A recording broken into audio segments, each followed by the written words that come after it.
Greetings everybody जी, मैं Shujaat Ali from medicos lectures bye Shujaat और आज हम डिस्कस करेंगे लंग्स की एनाटॉमी और पैथोलॉजी। सो हम डिफरेंट स्पेसिमेंट्स देखेंगे और आपको उनकी पैथोलॉजी और एनाटॉमी कंप्लीट मैं समझाऊंगा। Lungs they are spongy air filled paired organ situated on either side of mediastinum और लोकेशन हमारे पास ये थोरेसिक कैविटी में एक सैक में मौजूद होते हैं। सो जो हमारे लंग्स हैं इनके पास 4 बेसिक हिस्से होते हैं। एक हमारे पास एपेक्स होती है, एक इनकी बेस होती है और 3 बॉर्डर्स हमारे पास इनके होते हैं। जो शार्पेस्ट बॉर्डर है वो एंटीरियर है, जो थिकेस्ट है वो पोस्टीरियर और एक हमारे पास जी इन्फीरियर बॉर्डर जो नीचे से हम देखते हैं। तो जो चिल्ड्रंस हमारे पास होते हैं उनमें ये रोज़ी पिंक कलर का होता है और एडल्ट्स में ये कुछ ब्लैकिश हो जाता है। मैं वो स्पेसिमेन भी आपको दिखाता हूँ क्योंकि डस्ट वगैरह अकोमुलेशन हो जाती है, सो ब्लैकिश कलर का ये हो जाता है। 2 हमारे पास सरफेसेस होती हैं। ये सरफेस है ये कोस्टल सरफेस है और फ्रॉम बैक जो ये सरफेस हमारे पास आती है ये मीडियास्टिनल सरफेस होती है। सो अगर हम इस स्पेसिमेन को देखें तो हमारे पास each and every aspect of lung clear हो जाता है कि कैसे गैसियस एक्सचेंज का फिनोमिना होता है। ये एल्वियोलाई और टर्मिनल ब्रोंक्यूल्स और लोब्यूल्स और प्राइमरी एंड सेकेंडरी ब्रोंक्यूल्स ये कैसे डिवाइड होते हैं और कैसे ये अपना फंक्शन परफॉर्म करते हैं। इंटेस्टिनल सरफेस और हार्ट का रिलेशनशिप ये स्पेसिमेन भी बहुत ही अच्छे तरीके से हमें जो है ना बयान कर रहा है। सो आगे जब हम पैथोलॉजी डिस्कस करेंगे तो हम इन सब को यूटिलाइज़ करेंगे और इन सब को यूटिलाइज़ करके मैं आपको जो है ना वो पैथोलॉजी और एनाटॉमी कंप्लीट डिटेल बताऊंगा। तो जी जब हम साइड डिटर्मिनेशन की बात करते हैं हमने इसके लिए लंग्स को उसकी एनाटॉमिकल पोजीशन में रखना है इन सच अ वे कि जो हमारे पास कोस्टल सरफेस है ये वाली ये अपवर्ड आए और एपेक्स जो है ना ये भी अपवर्ड हो। Costal surface facing outward, apex is upward और एंटीरियर बॉर्डर जो है ना ये शार्प्ड हो। So we says that the lungs we have if we have 3 borders or 3 lobes, we says that we have a right lung. Or if we talk about the lobes, so on right lung we have 3 lobes. We have superior lobe, medial and inferior lobe. And on left lung we have 2 lobes. We have superior and we have inferior lobe.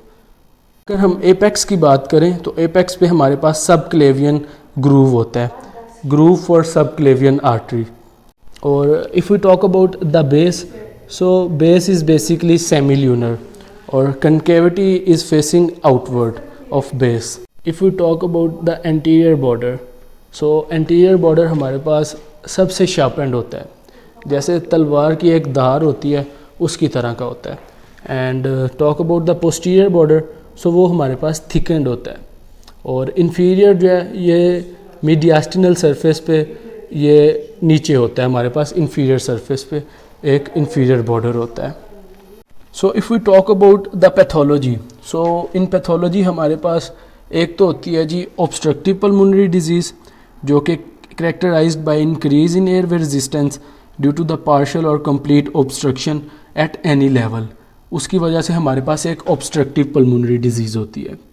एक हमारे पास होती है जी restrictive pulmonary disease जो कि reduced expansion of lungs due to the decreased of total capacity. हमारे पास total capacity बहुत कम हो जाती है तो एक्सपेंशन हमारे पास रिड्यूस हो जाती है, इसकी वजह से हमारे पास रिड्यूस्ड रिस्ट्रिक्टिव पल्मोनरी डिजीज़ होती है। सो अगर हम मज़ीद पैथोलॉजी की बात करें तो जनाब हमारे पास एक एम्फीसीमा कंडीशन है जिसमें परमानेंट इनलार्जमेंट हो जाती है, permanent enlargement of air space, और वो परमानेंट इनलार्जमेंट हमारे पास आगे ग्रेजुअल डैमेज कराती है, ग्रेजुअल डैमेज करवाती है स्पेशली एल्वियोलाई को। एल्वियोलाई हमारे ग्रेजुअली डैमेज हो जाते हैं। And if we talk about chronic bronchitis तो वो प्रोडक्टिव कफ की वजह से होता है। वो प्रोडक्टिव कफ 3 माह से ज़्यादा रहती है और तकरीबन ये 2 साल चलती है। प्रोडक्टिव कफ हम इसको कहते हैं। सो जब हम पैथोलॉजी में एस्थमा को डिस्कस करते हैं तो हम कहते हैं कि ये क्रोनिक इन्फ्लामेटरी डिसऑर्डर है जिसकी वजह से हमारे पास एयरवेज में वीजिंग, ब्रीथलेसनेस, चेस्ट टाइटनेस और ऑब्स्ट्रक्शन हो जाती है। So if we talk about sarcoidosis, so ये हमारे पास basically a multi system of disease unknown aetiology है इसकी, और हम इसको करेक्टराइज इस तरह करते हैं कि हमारे पास जो है ना ग्रैन्युलोमेटस इन्फ्लेमेशन के ग्रैन्युलोमेशन और इन्फ्लेमेशन हो जाती है इन टिश्यूज़ एंड लंग्स। सो उसकी वजह से हमारे पास एक पैथोलॉजिकल कंडीशन आती है जिसको हम सार्किडोसिस कहते हैं। सो गाइज़, ये आज की मेरी बेसिक काविश थी आपको लंग्स की पैथोलॉजी और इस म्यूज़ियम की सैर करवाने की। सो उम्मीद ये है कि आपको ये पसंद आई होगी और पैथोलॉजी और एनाटॉमी समझ आई होगी। So don't forget subscribe medicos lectures bye Shujaat. Thank you so much.